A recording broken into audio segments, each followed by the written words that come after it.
Good afternoon મિત્રો, myself દર્શિત ગુયાણી, બાયોલાઈફ biology નીટમાં તમારું બધા જનું હાર્દિક સ્વાગત છે.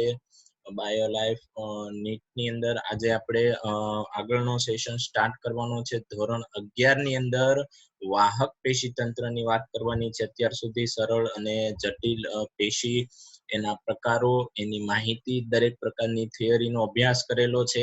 તો હવે આપણો નેક્સ્ટ ટોપિક છે વાહક પેશી તંત્ર, અન્નવાહક પેશી અને જલવાહક પેશી તંત્ર ની સ્થાન, અનુપ્રસ્થ, પ્રકાંડ, અનુપ્રસ્થ, છેદ, પર્ણ, મૂળ, એકદળી અને દ્વિદળી. આ જે રચનાની અંદર વનસ્પતિના એકદળી, દ્વિદળી, પ્રકાંડ, પર્ણ અને મૂળની જે અંતસ્થ રચના છે, એની અંદર જે વાહિપુલોની રચના છે, એની રચના જોવાની છે, વાહિપુલોના પ્રકાર જોવાના છે અને વાહક પેશી તંત્રનો આજે આપણે અભ્યાસ કરવાનો છે. બહુ ટૂંકું અને સાદું છે. માત્ર નીટ માટેની જે થિયરી છે એ જ આપણે અહીંયા ડિસ્કસ કરવાની રહે છે, જે તમારી એનસીઈઆરટી ની બુકમાં આવરવામાં નથી આવી. તો પ્રકાંડ અને મૂળ અને પર્ણના અનુપ્રસ્થ છેદનો અભ્યાસ કરવામાં આવે, અંતસ્થ રચનાનો વનસ્પતિની અંદર, તો આપણો એનસીઈઆરટી નો જે બેઝિસ છે, જે આપણો એનસીઈઆરટી નો જે કોન્સેપ્ટ છે, એ વેલ એન્ડ ગુડ છે, એક્સેલેન્ટ છે. એને ધ્યાનમાં રાખીને જો આપણે આગળની વાત કરીશું, તો એમની અંદર જે કાંઈ નીટની થિયરી છે, મુખ્યત્વે વાહિપુલોના જે પ્રકાર છે, દરેક વનસ્પતિની અંદર અલગ અલગ પ્રકારનું હોય છે. અને વાહક પેશી તંત્ર હોય છે, દરેક પેશી એટલે કે દરેક અનુપ્રસ્થ, છેદ, મૂળ, પ્રકાંડ અને પર્ણની અંદર અલગ અલગ જોવા મળે છે. તો ચાલો આજે આપણે આગળનો અભ્યાસ ચાલુ કરીએ. તો સૌથી પહેલો આપણો કોન્સેપ્ટ છે વાહિપુલ એટલે શું. સૌ પ્રથમ તો ઘણા વિદ્યાર્થીઓને એવું સવાલ થાય કે સર પહેલા તો વાહિપુલ એટલે શું, એ જ નથી સમજ પડી. તો આપણે થોડી માહિતી લઈ લઈએ વાહિપુલ એટલે શું અને તેના પ્રકારોની. આપણે થોડી માહિતી લઈ લઈએ વાહિપુલ અને તેના પ્રકારોની. તો વાહિપુલની વાત કરવામાં આવે તો વાહિપુલ એ એક આયોજન વડે આખું એક પેશી તંત્ર રચાયેલું છે. વાહક પેશી તંત્ર આયોજન બંધ રચાયેલું છે. આ આયોજનથી જ્યારે કાર્ય થતું હોય છે એક સમૂહમાં, તો એને વાહક પેશી તંત્ર ની રચના થાય છે અને એ વાહિપુલની રચના કરે છે. સામાન્ય રીતે અન્વાહક અને જલવાહક પેશીના એકમો એકઠા થઈને વાહિપુલની રચના કરતા હોય છે. એટલે કે વાહક પેશીઓ ભેગી થાય, ઉદાહરણ તરીકે અન્વાહક પેશી અને જલવાહક પેશી, આ મુખ્ય આપણી બે વાહક પેશી છે. આ વાહક પેશીઓ ભેગી થાય અને વાહિપુલની રચના કરે છે. આમ વાહિપુલને વાહક પેશી તંત્રનો એકમ ગણી શકાય. કે વાહક પેશી તંત્ર, હવે એક જ જગ્યાએ આવું તંત્ર નથી આવ્યું. પ્રકાંડ, પર્ણ, પુષ્પ થી માંડીને વનસ્પતિના દરેક ભાગની અંદર આ પ્રકારની અન્વાહક અને જલવાહક પેશી આવેલી છે. તો અન્વાહક અને જલવાહક પેશી ભેગી થઈને વાહિપુલની રચના કરે છે. આવા ઘણા બધા વાહિપુલો ભેગા થઈને વાહક પેશી તંત્ર રચે છે. તો વાહક પેશી તંત્રના એકમ તરીકે સામાન્ય રીતે વાહિપુલને લેવામાં આવે છે. જે રીતે આપણે મનુષ્યના રચનાત્મક અને ક્રિયાત્મક એકમ કોષ છે, એટલે કે દરેક મનુષ્ય કોષમાંથી સર્જિત થયેલો છે, કોષોનો બનેલો છે. એ જ રીતે આપણું વાહક પેશી તંત્ર વાહિપુલોનું બનેલું છે. તો એના પછી વાત કરીએ, જ્યારે વાહિપુલ એધાની હાજરી હોય. હવે વાહિપુલોના પ્રકારની વાત કરવામાં આવે, વ્યાખ્યા તો તમે સમજી શકો છો. અહીંયા હું તમને થોડો કોન્સેપ્ટ સમજાવું છું. આપણી અન્વાહક પેશી છે, એ જ રીતે આપણે બાજુમાં બીજી છે જલવાહક પેશી છે. આ બંને જ્યારે ભેગી થાય છે અને એક તંત્ર બનાવે છે, તો એને નામ આપવામાં આવે છે વાહિપુલ. આને નામ આપવામાં આવે છે વાહિપુલ. અને આવા ઘણા બધા વાહિપુલ ભેગા થઈને આખું વાહક પેશી તંત્ર બનાવે છે, વાહક પેશી તંત્ર બનાવતા હોય છે. તો હવે વાહિપુલની અંદર તમે જોઈ શકો છો કે વાહિપુલની અંદર એક એધા નામની રચના છે. વાહિપુલની અંદર એધા એટલે કે વચ્ચે કોષોની બનેલી એક દિવાલ, અને નીચે ઈ નંબરની આકૃતિની અંદર તમે જોઈ શકો છો કે વચ્ચે એક પ્રકારની રચના આવેલી છે. જે એટલે કે આ જે વાહિપુલ છે, આપણો આ પ્રકારનો જે વાહિપુલ છે, આ વાહિપુલની અંદર અન્વાહક અને જલવાહકને અલગ કરતી એક રચના છે. વચ્ચે એક દિવાલ, એક કોષોની દિવાલ આવેલી છે, જેમની અંદર હું ડિફરન્ટ કલરથી અન્વાહક અને જલવાહકની રચના બનાવું છું. તો તમે ધ્યાનથી ધ્યાન રાખજો. તો આ જે ઉપરનો ભાગ છે એ માની લો કે અન્વાહક પેશીના કોષો છે, અને નીચેનો જે બ્લુ ભાગ કરું છું એ જલવાહક પેશીનો ભાગ છે. તો જો વાહિપુલની અંદર તો એ તો નક્કી જ છે, વાહિપુલની અંદર એ તો ફિક્સ જ છે કે અન્વાહક અને જલવાહક પેશી ભેગી થઈને જ વાહિપુલ બનાવે છે. પરંતુ જો એ બંનેને અલગ કરતી વચ્ચે એક દિવાલ આવેલી છે, એટલે આ બહુ સિમ્પલ કોન્સેપ્ટ સમજાવું છું તમને. બે રેડ પેન વચ્ચે તમે જોઈ શકો છો, આ બે રેડ પેન છે, એની વચ્ચે આ એક રેડ પેન છે એ આપણી અન્વાહક પેશી છે, આ આપણી જલવાહક પેશી. આની રચનાથી આપણો આ વાહિપુલ બને છે. આ જ વાહિપુલની અંદર જો આ બ્લેક પેન છે એ આપણી એધાનું કાર્ય કરે છે, એટલે અન્વાહક અને આ જલવાહકને અલગ કરતી રચના છે. તો જે વાહિપુલની અંદર આ એધા આવેલી છે, જે વાહિપુલની અંદર આ એધાની હાજરી છે, એધા આવેલી છે, એવા પ્રકારના વાહિપુલને વર્ધમાન વાહિપુલ નામ આપવામાં આવ્યું છે. આવા પ્રકારના વાહિપુલને વર્ધમાન નામ આપવામાં આવ્યું છે, વર્ધમાન વાહિપુલ. અને જે ની અંદર આ જે એધા હાજરી નથી, એટલે કે એધાની હાજરી નથી, એટલે કે ડાયરેક્ટ આ અન્વાહક જલવાહક વચ્ચે કોઈ સ્તર નથી, તો અવર્ધમાન. હવે વર્ધમાન અને અવર્ધમાન નામ આપવાનું કારણ એ છે કે જેમની અંદર એધાની હાજરી છે, એધા રચનાની હાજરી છે, તો જ્યારે વનસ્પતિને આવા પ્રકારના વાહિપુલો હોય, જેમ કે સામાન્ય રીતે દ્વિદળી પ્રકાંડની અંદર જે વાહિપુલો હોય છે વર્ધમાન હોય, એટલે કે એધાની હાજરી હોય છે.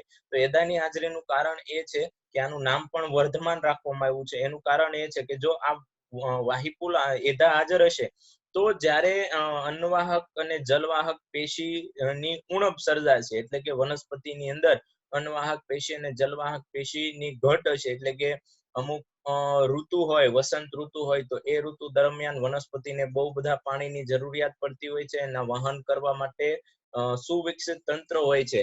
તો એ સમય દરમિયાન આજે અન્વાહક અને જલવાહક પેશીના કોષો છે એને વિભાજન ક્ષમતા પ્રાપ્ત કરાવવા માટે આ જે એધા છે એ કાર્યરૂપ બનતી હોય છે. તો એટલા માટે આને વર્ધમાન વાહિપુલ કહેવામાં આવ્યો છે, કે જરૂરિયાતના સમયે એ અન્વાહક અને જલવાહકના પેશીના કોષોનું વિભાજન પ્રેરીને પ્રાથમિક જલવાહક અને પ્રાથમિક અન્વાહક માંથી તમે અહીં જોઈ શકો છો, ઉપર હું મૂકું છું આ દ્વિતીયક જલવાહક અને આ દ્વિતીયક અન્વાહક. તો આ રીતે આખી એક રચના બનાવે છે.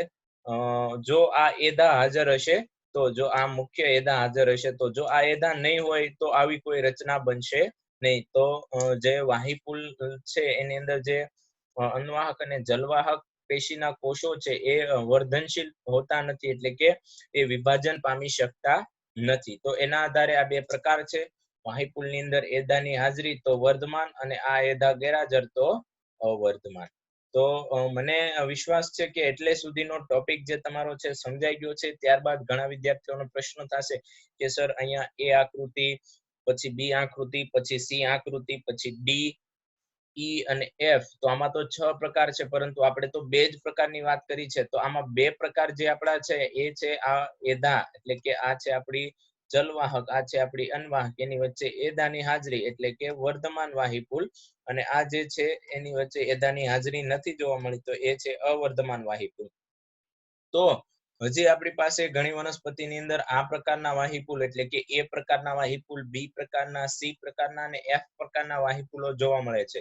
તો એ જોવા માટે સૌપ્રથમ આપણે વાહિપુલોનું વર્ગીકરણ અથવા તો વાહિપુલોના પ્રકારનો એક ચાર્ટ જોઈએ, જેનાથી તમારો જે આઈડિયા છે, કોન્સેપ્ટ છે, ક્લિયર થાય. તો જુઓ, જલવાહક પેશી અને અન્વાહક પેશીના આધારે વાહિપુલોના પ્રકારો છે. એમાં સ્થાનને આધારે જલવાહક અને અન્વાહક પેશીના સ્થાનને આધારે વાહિપુલોના પ્રકાર પાડવામાં આવેલા છે. તો એમાં સૌપ્રથમ જે પ્રકાર આપણે પાડવામાં આવેલો છે એ છે અર્ય વાહિપુલ, અને બીજો છે સહસ્થ વાહિપુલ. અર્ય અને સહસ્થ મુખ્ય બે આ NCERT ની બુકમાં આવેલા છે.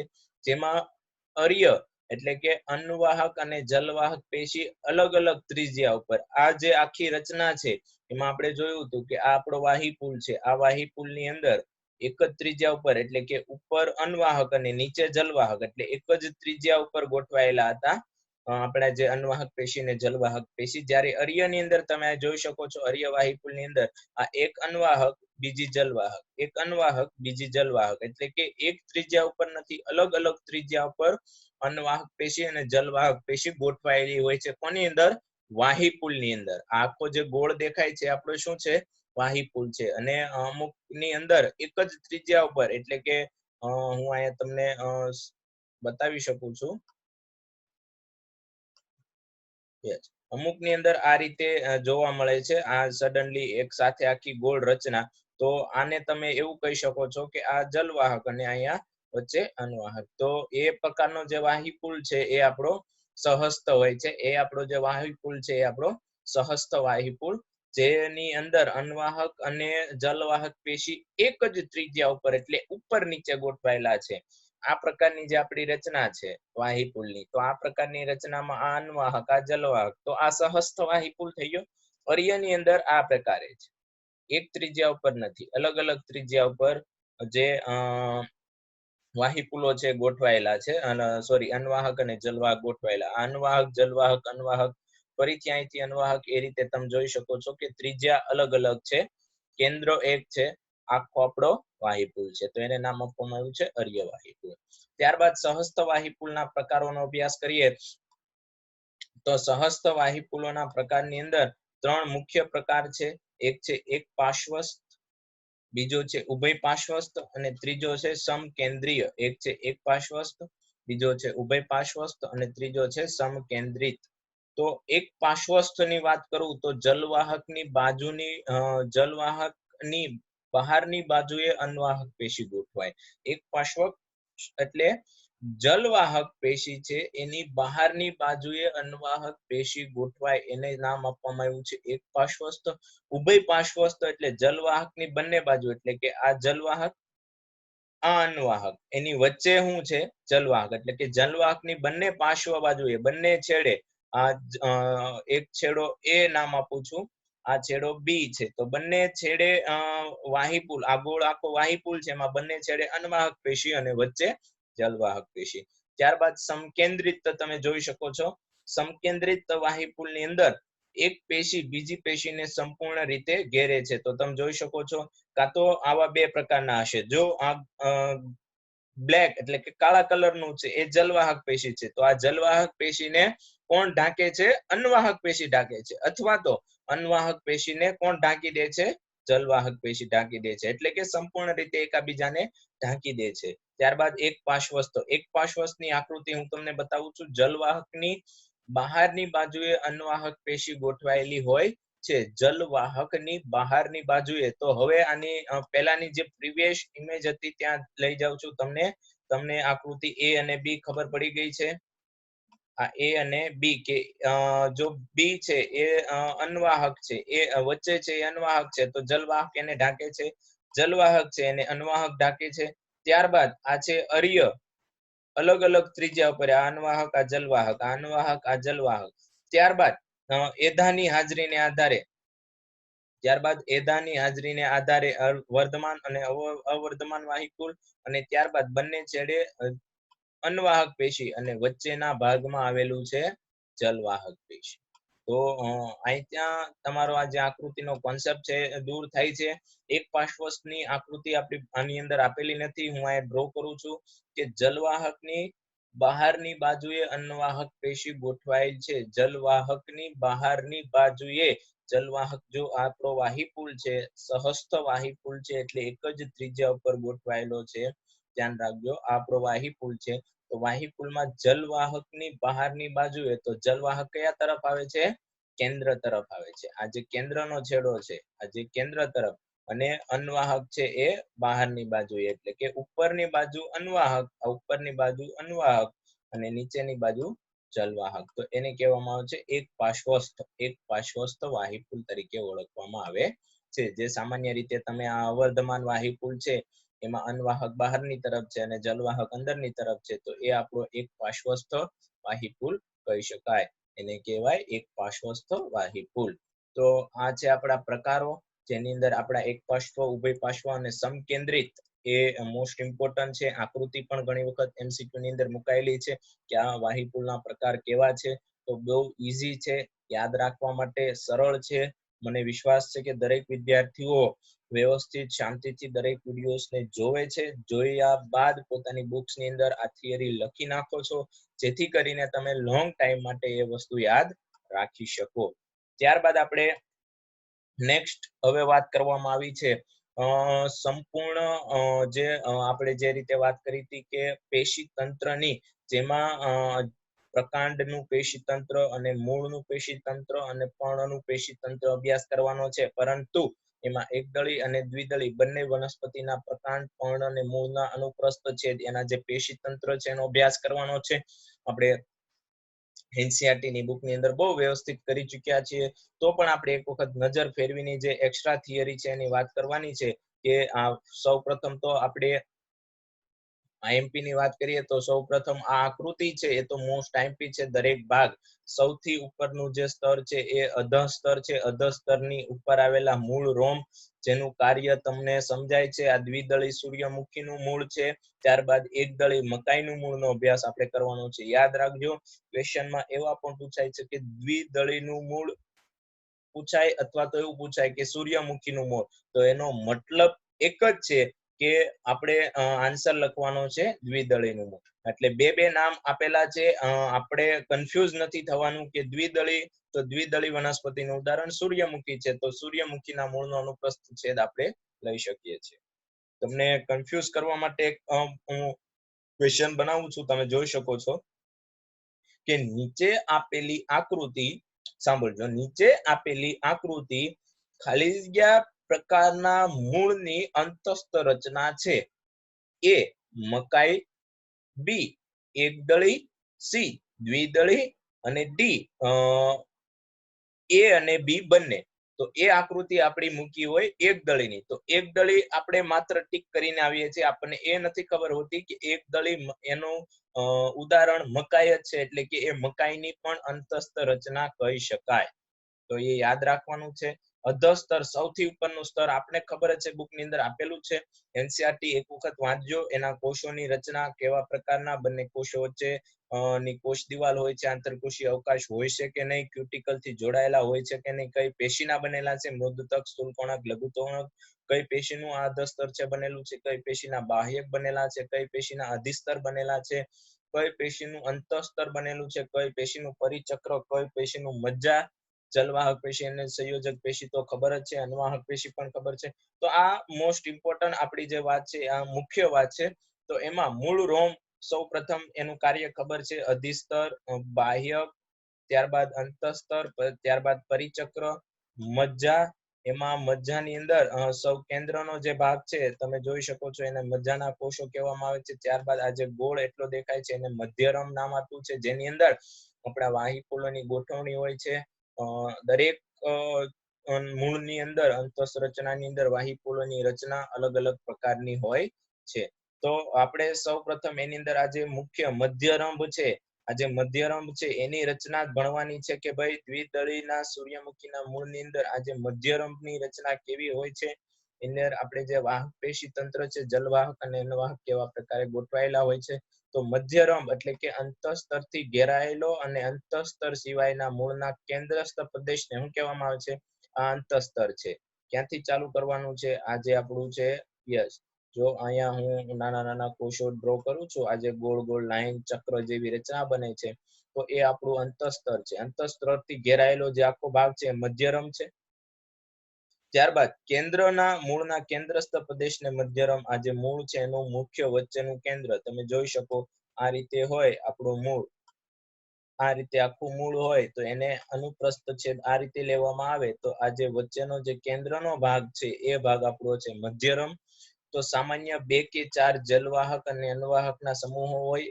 દ્વિદળી સૂર્યમુખીના મધ્યરંભની રચના 2 કે 4 જલવાહક અને અનવાહકના સમૂહો હોય. આમ સૂર્યમુખીનું મધ્યરંભ કેવું છે? અર્ય. અર્ય એટલે કે એક જલવાહક, એક અનવાહક, એક જલવાહક, અનવાહક. વાહીપુલો એકાંતરિત. એકાંતરિત એટલે એક મૂકીને એક ચતુસૂત્રી હોય છે. વાહીપુલ, અર્ય અને બહિરાંભી. વાહીપુલ કેવા હોય? અર્ય અને બહિરાંભી. ચતુસૂત્રી એટલે તમે આ 4 રચના જોઈ શકો છો. આ જે વાહી પુલો છે, ત્યારબાદ આ જે વાહી પુલો છે, અર્ય પ્રકારના આ જે વાહી પુલો છે, અને ત્યારબાદ આ જે વાહી પુલો છે એ, એટલે કે 4 સૂત્રમય રચના હોય છે. આ છે આપણું દ્વિદળીના સૂર્યમુખીના મૂળની અંતઃરચના, એનું વાહક પેશી તંત્ર, એના સિવાયની જે મૂળ રોમ, અધિસ્તર, અધસ્તર, બાહ્યક, એના કોષોની માહિતી બુક્સની અંદર આપેલી છે, તમે રિવાઇઝ કરી શકો છો. નીટ માટે also that is a important, એ પણ ઇમ્પોર્ટન્ટ છે. ત્યારબાદ આવે છે એકદળી મકાઈના મૂળની વાત કરવામાં આવે છે, તો એની રચના કંઈક આ પ્રકારે હોય છે. સૌથી ઉપર તમે જોઈ શકો છો મૂળ રોમ છે, ત્યારબાદ અધિસ્તર છે, ત્યારબાદ બહિર્સ્તર છે, ત્યારબાદ અધસ્તર છે, ત્યારબાદ અધસ્તર થી અહીંયા સુધીનો ભાગ બાહ્યક છે, એ ના કોષો ખુલ્લા હોય છે, આંતરકોષીય અવકાશ જોવા મળે છે. કમ્પેરિઝન ટુ અધસ્તરના કોષો તમે જોઈ શકો છો કે ભેગા છે, આંતરકોષીય અવકાશ જોવા મળતો નથી. ત્યારબાદ અંતસ્તર થી ઘેરાયેલો ભાગ જે મધ્યરમ છે, જે આપણું વાહક પેશી તંત્ર બનાવે છે, એમાં પરિચક્ર, અંતસ્તર પછીના જે કોષોની રચના છે એને પરિચક્ર કહેવામાં આવ્યું છે. ત્યારબાદ જલવાહક પેશી અને અનવાહક પેશી, ત્યારબાદ સંયોગી પેશી એટલે કે કેન્દ્ર અને મજ્જા. તો આની અંદર આપણે વાત કરીએ તો મધ્યરમ અંતસ્તર થી ઘેરાયેલો અને અંતસ્તર સિવાયનો જે ભાગ છે વ્યાખ્યા સેમ છે. જે રીતે મૂળની અંદર આપણે દ્વિદળી મૂળની મકાઈના સૂર્યમુખીના મૂળની વાત કરી, તે જ રીતે મકાઈના મૂળ એકદળી મૂળની રચનાનું મધ્યરમની વ્યાખ્યા સેમ છે. 6 થી વધારે જલવાહક અને અનવાહક સમૂહો, જ્યારે દ્વિદળીની અંદર 4 જ સમૂહો હતા જલવાહક અને અનવાહકના, અને અહીંયા કેટલા છે? 6. કેટલા છે? 6. આમ મકાઈનું મૂળ મધ્યરમ અર્ય હોય છે. મધ્યરમ કેવા પ્રકારનું હોય છે? અર્ય. એકાંતરિક અને બહુસૂત્રી. એકાંતરિક એક જલવાહક એક અનવાહક અર્ય હોય છે, બહુસૂત્રી હોય છે. વાહી પુલમાં જલવાહકમાં આદિ દારૂના એકમો પરિઘ તરફ અને અનુદારૂના એકમો કેન્દ્ર તરફ ગોઠવાયેલા હોવાથી બહિરારંભી જલવાહિની જોવા મળે છે. આપણે આની પહેલાના ટોપિકમાં પણ આદિદારૂ અને અનુદારૂની વાત કરેલી છે. ફરીથી વાત કરી દઉં છું. આ આપણો વાહી પુલ છે. જો આ વાહી પુલની અંદર વચ્ચે એધાની હાજરી કે એના આધારે આપણે વર્ધમાન કે અવર્ધમાન, પરંતુ આ જે કેન્દ્ર છે, કેન્દ્ર તરફનો જે ભાગ છે એ જલવાહક છે, અને આ જે પરિઘ તરફનો ભાગ છે એ અનવાહક છે. તો જે કેન્દ્ર તરફનો ભાગ છે એને અનુદારૂ નામ આપવામાં આવ્યું છે, સોરી આદિદારૂ નામ આપવામાં આવ્યું છે. જલવાહક તરફનો ભાગ છે એને, એટલે કે જલવાહકમાં આદિદારૂના એકમો પરિઘ તરફ, જલવાહકમાં આદિદારૂના એકમો ક્યાં હોય છે? પરિઘ તરફ. એટલે કે આજે આ તમે જોવો છો એ એકમો છે પરિઘ તરફ છે. માત્ર કોની અંદર? માત્ર કોની અંદર? માત્ર ને માત્ર એક દળી મકાઈના મૂળની અંતસ્થ રચનાની અંદર. દ્વિદળીમાં આવું હોતું નથી, એટલે દરેકની અંદર અલગ અલગ રચના હોય. દરેકની અંતસ્થ રચના અલગ છે. દરેકની અંદર અમુક વનસ્પતિની અંદર જલવાહકના જે આદિદારૂના એકમો છે એ કેન્દ્ર તરફ હશે, અમુકની અંદર જલવાહકના આદિદારૂના જે એકમો છે પરિઘ ઉપર છે. તો અહીંયા પરિઘ તરફ છે, અને અનુદારૂ છે, અનુદારૂ એટલે કે અનવાહકના જે એકમો છે એ કેન્દ્ર તરફ, એટલે કે આ જે મોટી રચના છે એ આપણે અનવાહક છે. તમે જોઈ શકો છો એરો ક્યાં જાય છે આપણો, આ અનવાહક છે, અને આ એનો એરો છે અનવાહક પેશી, અને આ જલવાહક છે જે આપણે નાનો અહીંયા રચના બને છે. વાહીપુલ અર્ય અને બહિરારંભી છે. તો આ મુખ્ય વાહીપુલ કેવા પ્રકારના છે? બહુસૂત્રી એટલે કે દ્વિદળી મૂળની અંદર આ જે સંવહન વાહક પેશી તંત્ર હતું એ ચતુસૂત્રી 4 સૂત્ર હતા. અહીંયા જે રચના તમે જોવો છો એ ઘણા બધા સૂત્રોમાં વિભાજિત છે, એટલે બહુસૂત્રી છે. મજ્જા એટલે કે કેન્દ્રનો જે ભાગ છે, કેન્દ્રના જે કોષો છે એને મજ્જા તરીકે ઓળખવામાં આવે છે. એ સામાન્ય રીતે મૃદુતક પેશીના બનેલા હોય છે. તમે મજ્જાની વ્યાખ્યા જોશો NCERT બુકની અંદર તો તમને મળી જશે. ત્યારબાદ દ્વિદળી સૂર્યમુખીનું પ્રકાંડની વાત કરીએ. હવે આવ્યું છે દ્વિદળીનું પ્રકાંડ. આપણે એકદળી અને દ્વિદળીના મૂળની રચના ભણી ગયા. હવે આપણે જોવાનું છે દ્વિદળી સૂર્યમુખીનું પ્રકાંડ. તો પ્રકાંડ એટલે કે આપણો જે સામાન્ય રીતે પ્રકાંડ એટલે સામાન્ય રીતે ડાળીઓની વાત કરતા હોય. આ તો મૂળ એટલે કે જમીનની અંદર હતું. હવે જમીનની બહાર જે વનસ્પતિની ડાળીઓ છે એટલે કે પ્રકાંડની વાત કરવામાં આવે છે, તો એના ઉપર પણ પ્રકાંડ રોમ જોવા મળે છે. ત્યારબાદ ક્યુટિકલનું આવરણ પણ આવેલું હોય છે. ત્યારબાદ અધિસ્તર, અધસ્તર, બાહ્યક, અંતસ્તર. આ જે સિક્વન્સ છે એ એકાબીજાને ઘણા અંશે મળતી આવે છે. દ્વિદળી અને એકદળીના જે અંતઃરચના છે એમાં જે આ સિક્વન્સ છે, સૌપ્રથમ અધસ્તર, સૌપ્રથમ ઉપરનું જે સ્તર છે એ અધિસ્તર છે, ત્યારબાદ અધસ્તર, ત્યારબાદ બાહ્યક, ત્યારબાદ અંતઃસ્તર, ત્યારબાદ પરિચક્ર. પરિચક્રની અંદર અન્વાહક, પુલ્ય, એધા, જલવાહક અને મધ્યનો જે પ્રદેશ છે જે મધ્યરમ છે. અહીંયા તમે જોઈ શકો છો, આની અંદર મધ્યરમ ગોળ પ્રકારનો નથી જોઈ શકતા. આ રીતે એક વિશિષ્ટ રચનામય હોય છે, એટલે કે બાહ્યક બાદ જે અંતઃસ્તર છે એના પહેલા આપણે પ્રકાંડની અંદર જે અંતઃસ્તરના કોષો હતા, આ રીતે કોષો હતા એ આ રીતે ગોળ રચના હતી. ત્યારબાદ પરિચક્ર આવતું હતું, તો સિક્વન્સ તો સેમ જ છે. ત્યારબાદ અહીંથી એટલો સુધીનો પરિચક્ર, પરિચક્રની અંદર અન્વાહક પેશી આવેલી છે. ત્યારબાદ આ પુલ્ય એધા હાજર, એટલે કે એધા હાજર, એટલે કે આ એટલો ભાગ છે આપણો શું છે, આ એટલો ભાગ છે આપણો વાહીપુલ છે. એમાં પુલ્ય એધા આ જે કોષો અન્વાહક અને કેન્દ્ર તરફ જલવાહક. મેં કીધું હતું કે દર વખતે સેમ નથી હોતું.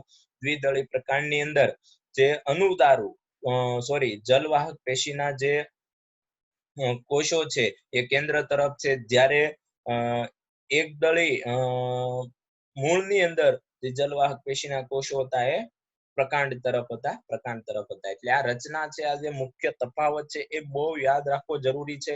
પોઈન્ટ ટુ પોઈન્ટ યાદ રાખવું. આ જે નોર્મલ જે તફાવત છે 6 ની અંદર, એટલે કે આ જે 6 થિયરી છે આપણી, બે મૂળ એકદળી દ્વિદળીના, બે પ્રકાંડ એકદળી દ્વિદળીના અને બે પર્ણ એકદળી ને દ્વિદળીના, તો એની વચ્ચે જે મેજર ડિફરન્સ છે, તફાવત છે, એ યાદ રાખવો જરૂરી છે. ત્યારબાદ આપણે જોઈએ સંવહન અથવા તો વાહક પેશી તંત્ર. તો વાહીપુલો મોટી સંખ્યામાં એક જ વલયમાં ગોઠવાયેલા છે, જોઈ શકો છો, એક જ વલયમાં ગોઠવાયેલા છે.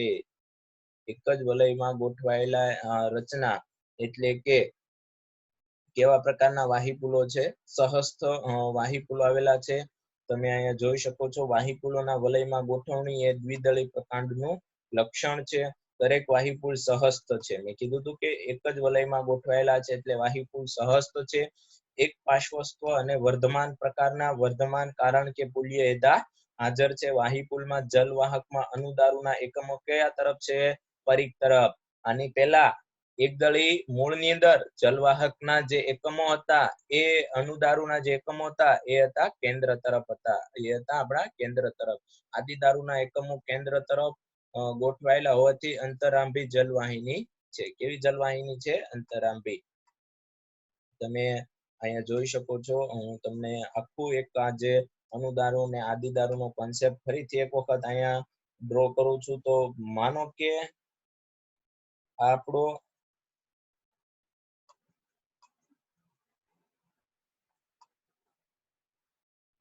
વેઇટ અ મિનિટ, હું માર્કર પેન લઈને, યસ, આપણો વાહીપુલ છે. આ વાહીપુલ એધામય, એટલે કે આ જે તમે જોઈ શકો છો એ જ વાહીપુલ છે આપણો. એની વચ્ચે આ એધા છે.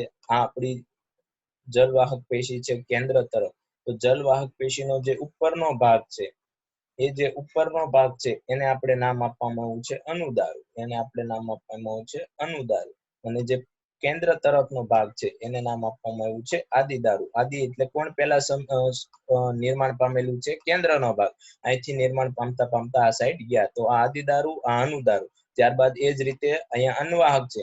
તો અન્વાહકમાં આ ભાગ છે એ કેવો છે? અન્વાહકનો આદિ. અન્વાહકનો શું થાય? આદિ. અને આ છે એનો અનુ, ઉપરનો છેડો એનો અનુ. એટલે કે જલવાહક પેશી છે. સાંભળજો, જે જલવાહક પેશી છે, મારા શબ્દો ઉપર ધ્યાન આપવાનું છે દરેક વિદ્યાર્થીને. જલવાહક પેશી છે, જલવાહિક પેશીનો અનુદારુ, અન્વાહક પેશી માટે આદિદારુ. એના માટે કયો છેડો થઈ ગયો? આદિદારુનો છેડો થઈ ગયો. એટલે આ સમજવું જરૂરી છે. તમે જોઈ શકો છો કે અન્વાહકનો જે જલવાહકનો જે અનુદારુ છે, આ અ છે, અને એ જ છેડો એ અન્વાહક માટે આદિદારુ બની જાય છે. તો એ રચના જે યાદ રાખવી જરૂરી છે. ત્યારબાદ આપણે વાત કરીએ એકદળી પ્રકારની રચના, મકાઈના પ્રકાંડની રચના. તો સૌથી પહેલા ક્યુટિકલનું સ્તર, અધસ્તર, અધિસ્તર, અધસ્તર, અન્વાહક, અનુદારુ, આદિદારુ. તમે અહીંયા દર્શાવેલું છે અનુદારુ અને આદિદારુ. અનુદારુ અને આદિદારુ એ કોના કોના હોઈ શકે? જલવાહકના પણ હોઈ શકે અને અન્વાહક પેશીના પણ હોઈ શકે. અન્વાહક પેશીનો શરૂઆતનો છેડો આદિ અને અંતિમ છેડો અનુ. એ જ રીતે અન્વાહક પેશીનો શરૂઆતનો છેડો અન્વાહક પેશીનો શરૂઆતનો છેડો આદિદારુ અને અંતિમ છેડો એનો અનુદારુ. સહવહન અથવા વાહક પેશી તંત્ર કેવા પ્રકારનું છે? તો એના પહેલા તો વાહીપુલ જોઈએ. તો કે ભાઈ આધારોતકમાં અસંખ્ય વાહીપુલો વેર વિખેર ગોઠવાયેલા હોય છે. કોઈ જ નક્કી હોતું નથી. વેર વિખેર આખા આધારો એટલે કે મધ્યરંભની અંદર ગોઠવાયેલા હોય છે. આ જે મધ્યરંભ છે એમાં વેર વિખેર ગોઠવાયેલા હોય છે. પરિઘ તરફના વાહીપુલો નાના કદના અને મોટી સંખ્યામાં, જ્યારે કેન્દ્ર તરફના વાહીપુલો મોટા કદના અને ઓછી સંખ્યામાં હોય છે. એટલે કેન્દ્ર તરફના જે વાહીપુલો છે, આ જે વચ્ચેના જે વાહીપુલો છે એ મોટા અને ઓછા, જ્યારે પરિઘ તરફના એટલે કે આ જે છેડાના વાહીપુલો છે, આ જે છેડાના વાહીપુલો છે તમે જોઈ શકો છો, આ જે અહીંયા વ્હાઈટ કલરના જે તમે બતાવેલા છે એ છેડા તરફના એ વાહીપુલો કેવા હોય છે? નાના હોય છે. પ્રત્યેક વાહીપુલ સહસ્ત છે, એક પાર્શ્વસ્ત છે અને અવર્ધમાન છે. ભેદાની હાજરી નથી. એટલે એકદળી વાહીપુલ અને દ્વિદળી મકાઈના વાહીપુલનો મુખ્ય તફાવત એ જ છે કે એકદળી મકાઈના પ્રકારની અંદર વાહીપુલ હોય છે એ અવર્ધમાન હોય છે, જ્યારે દ્વિદળી પ્રકારના અંદર વાહીપુલ હોય છે એ વર્ધમાન હોય છે. આ તફાવત તો યાદ રાખવો જ પડશે અને દરેકની અંદર જે કાંઈ પોઈન્ટ છે એ યાદ રાખવા પડશે. આની અંદરથી જો એક પણ એમસીક્યુ આવશે તો જો તમારી થિયરી, તમારો કોન્સેપ્ટ, દરેક આકૃતિ એ ટુ ઝેડ વસ્તુ ક્લિયર હશે તો તમે આન્સર સારી રીતે આપી શકશો, એમસીક્યુ સોલ્વ કરી શકશો, ક્રેક કરી શકશો એમસીક્યુ. પ્રત્યેક વાહીપુલ સહસ્ત, એક પાર્શ્વસ્ત અને અવર્ધમાન પ્રકારનો હોય છે. સિમ્પલ આપણને પ્રશ્ન એવો જ પૂછવામાં આવશે કે એકદળી પ્રકારના વાહીપુલ માટે નીચેનામાં સાચું છે. હવે આપણી પાસે આ 6 રચના ભેગી થશે. એકદળી, દ્વિદળી, પ્રકાંડ, મૂળ અને પર્ણ, અને કોના વાહીપુલ કેવા છે એ જ નહીં યાદ હોય. આ મુખ્ય છે, એ યાદ રાખવું જ પડશે. કયો છેડો અનુદારુ, આદિદારુનો છેડાની જે કોન્સેપ્ટ છે એ યાદ રાખવું જ પડશે. વાહીપુલની ફરતે દ્રઢોટકીય પુલકંચુક આવેલા હોય છે. આ રચના માત્ર ને માત્ર એકદળી મકાઈની અંદર એટલે કે પ્રકાંડની અંદર જોવા મળે છે. દ્રઢોટકીય વાહીપુલની ફરતે પુલકંચુકીય કોષો એટલે કે આ જે વાહીપુલ છે, આ જે અહીંયા રચના ડ્રો કરું છું હું વાહીપુલની, માનો કે આપણો આ વાહીપુલ છે, તો આ જે વાહીપુલની ફરતે પુલકંચુકના કોષો આવેલા છે. આ જે પીળું સ્તર છે આપણા પુલકંચુકીય કોષોનું સ્તર છે. વાહીપુલના 2 અનુદારુ અને 1 કે 2 આદિદારુ વી આકારે ગોઠવાયેલા હોય છે. વાહીપુલના અનુદારુ અને આદિદારુનો આકાર વી આકાર હોય છે. કેવો હોય છે? વી આકાર, એટલે કે આ પ્રકારનો આકાર હોય છે. જલવાહક પેશી વિકાસક્રમ અંતરારંભી છે. જલવાહક પેશીનો વિકાસક્રમ અંતરારંભી એટલે કેન્દ્ર તરફ એ જલવાહક પેશીના કોષો ઉમેરાય. જ્યારે દ્વિતીયક વૃદ્ધિ થાય ત્યારે એ આપણે દ્વિતીયક વૃદ્ધિની અંદર જોવાનું છે. ખાલી ત્યારે યાદ રાખવાનું છે કે જલવાહક પેશીનો વિકાસક્રમ અંતરારંભી છે અને અન્વાહક પેશીનો વિકાસક્રમ બહિરારંભી એટલે કે બહાર પરિઘ તરફ નવા કોષો ઉમેરાય છે.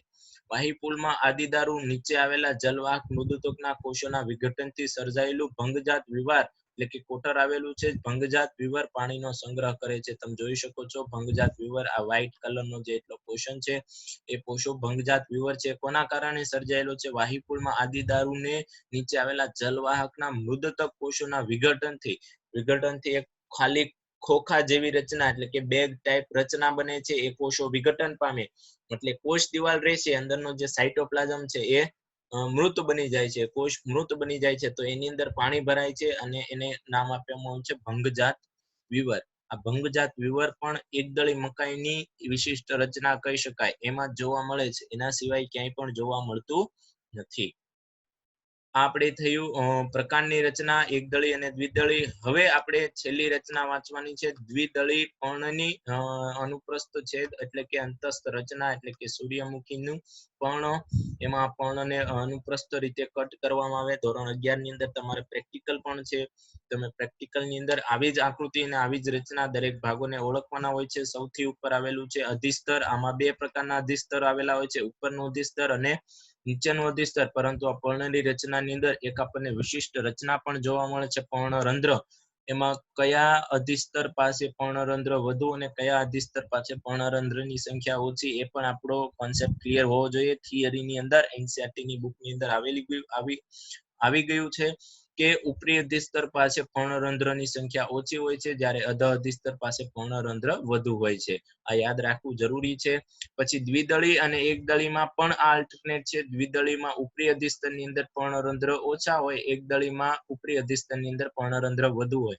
તો આ કોન્સેપ્ટ એક વખત ક્લિયર કરીને એક આપણી જે નીટ્સની જે નોટ્સ છે એની અંદર આ જે થિયરી છે એ જે પોઈન્ટ્સ છે એ લખી નાખવા તમારે ધ્યાનથી.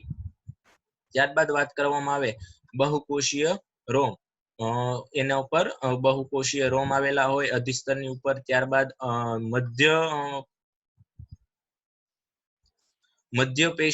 મધ્યપેશી તંત્ર બે ભાગમાં વિભાજિત છે, લંબોતક અને શિથિલોતક. આની પહેલા પણ આપણે આના પહેલાના લેક્ચરમાં પણ આ લંબોતક અને શિથિલોતક પેશી એના કોષોની રચના આપણે વાત કરેલી છે કે ભાઈ હરિતકણોતક પેશી બે ભાગમાં વિભાજિત હોય. લંબોતક પેશી અને શિથિલોતક. લંબોતક પેશીના કોષો લાંબા હોય છે, લાદી જેવા લંબચોરસ, અને જે શિથિલોતક કોષો હોય છૂટા છવાયા ગોઠવાયેલા હોય. શિથિલોતક પેશીના કોષો વચ્ચે આંતરકોષીય અવકાશ હોય છે, શિથિલ રીતે ગોઠવાયેલા હોવાના કારણે જલવાહક અને અનુવાહક પેશી જોવા મળે છે. ત્યારબાદ આપણે એનું જે વાહક પેશી તંત્ર છે એનો અભ્યાસ કરીએ તો વાહીપુલો શિરાઓ અને મધ્ય શિરાઓમાં જોવા મળે છે. તમે પર્ણની રચનાનો અભ્યાસ કરો આ રીતે તો એની અંદર એક આ મધ્ય શિરા છે અને ત્યારબાદ નાની નાની ઘણી શિરાઓ જોવા મળે છે. તો આ નાની નાની જે શિરાઓ છે એ શિરાઓની અંદર તમે માનો કે પર્ણના વાહીપુલો આવેલા છે, એટલે કે ત્યાં અનવાહક અને જલવાહક પેશીની હાજરી જોવા મળે છે. અને વાહીપુલો સહસ્ત, એક પાર્શ્વસ્થ અને અવર્ધમાન છે. એધાની હાજરી નથી, સહસ્ત છે. સહસ્ત છે એનો મતલબ એક ઉપર એક ગોઠવાયેલા છે, અલગ અલગ ત્રિજ્યા ઉપર ગોઠવાયેલા નથી. એટલે કે અનવાહક અને જલવાહક એકાબીજાની ઉપર ગોઠવાયેલી રચના છે. અનવાહક અને જલવાહક એકાબીજાની ઉપર ગોઠવાયેલી રચના છે. સહસ્ત છે, એક પાર્શ્વસ્થ છે, અવર્ધમાન પ્રકારના છે. તેમાં જલવાહક પેશી ઉપરી અધિસ્તર તરફ અને અનવાહક પેશી અધ અધિસ્તર તરફ. એટલે કે જલવાહક પેશી આ તરફ, આ ઉપરી અધિસ્તર છે આપણું, અને અનવાહક પેશી નીચે તરફ એટલે કે અધ અધિસ્તર તરફ આવેલા હોય છે. ત્યારબાદ મેં મેઇન પોઈન્ટ કીધો કે અધસ્તર ઉપર પર્ણરંધ્ર વધુ હોય કે ઉપરી અધિસ્તર ઉપર પર્ણરંધ્ર વધુ હોય, એ કોન્સેપ્ટ તમારે એનસીઈઆરટી ની બુકની અંદર જોવાનો છે. એકદળી અને દ્વિદળી બંને પર્ણની રચના અથવા તો પર્ણરંધ્રની રચના અને પર્ણરંધ્રના પ્રકારોનો જે કોન્સેપ્ટ છે એ જોશો તો તમારો આઈડિયા ક્લિયર થઈ જશે. તો આ વાત થઈ આપણું દ્વિદળી સૂર્યમુખીના પર્ણનું. ત્યારબાદ આપણે નેક્સ્ટ ટોપિક જોઈએ તો એકદળી મકાઈના પર્ણની વાત કરવામાં આવે તો એકદળી મકાઈનું પર્ણ ઉપરી અધિસ્તર ની અંદર ક્યુટિકલ નું આવરણ હોય, યાંત્રિક કોષો હોય, વક્ર રોમ આવેલા હોય, વાહીપુલો હોય, હરિતકણોતક પેશી હોય, અધ અધિસ્તર હોય. હરિતકણોતક પેશી બે વિભાગમાં વિભાજિત નથી. એકદળીની મુખ્ય વિશિષ્ટતા એ જ છે કે આની જે હરિતકણોતક પેશી છે લંબોતક અને શિથિલોતકમાં વિભાજિત નથી. આમ નામ સિંગલ બધા જ કોષો આવેલા હોય છે. તો એના વાહક પેશી તંત્રની વાત કરીએ સૌ પ્રથમ તો વાહીપુલો શિરાઓ અને મધ્ય શિરાઓમાં બંનેમાં સેમ જ છે. શિરાવિન્યાસ સમાંતર હોવાથી વાહીપુલો આડા કપાયેલા જોવા મળે છે. શિરાવિન્યાસ કેવો હોય? સમાંતર, બધી શિરાઓ સમાંતર હોય. જ્યારે દ્વિદળીના પર્ણની અંદર શિરાઓ આખું ગૂંચળું બનેલું હોય. વાહીપુલો સહસ્ત, એક પાર્શ્વસ્થ અને અવર્ધમાન બંનેની અંદર સેમ વાહીપુલ. એટલે વાહીપુલનો કોન્સેપ્ટ યાદ રાખવાની જરૂર નથી, પણ તો પણ આપણે આ જે થિયરી છે એની અંદર લખવું જરૂરી છે. તેમાં જલવાહક પેશી ઉપરી અધિસ્તર તરફ અને અનવાહક પેશી અધ અધિસ્તર તરફ આવેલી હોય છે. મોટા વાહીપુલો દ્રઢોતકીય પુલકંચકો અને નાના વાહીપુલો છે એ મૃદતકીય પુલકંચકોથી ઘેરાયેલા હોય છે. પુલકંચકની રચનાનો પણ મેં વાત કરી કે વાહીપુલની ફરતે આવેલા કોષોનું એક રચના. તો નાના વાહીપુલોને જે ઘેરે છે, નાના વાહીપુલો છે એને જે ઘેરતી રચના છે એ મૃદુતકીય પુલકંચક છે, અને મોટા વાહીપુલોની ઘેરતી રચના છે એ દ્રઢોતકીય પુલકંચક છે.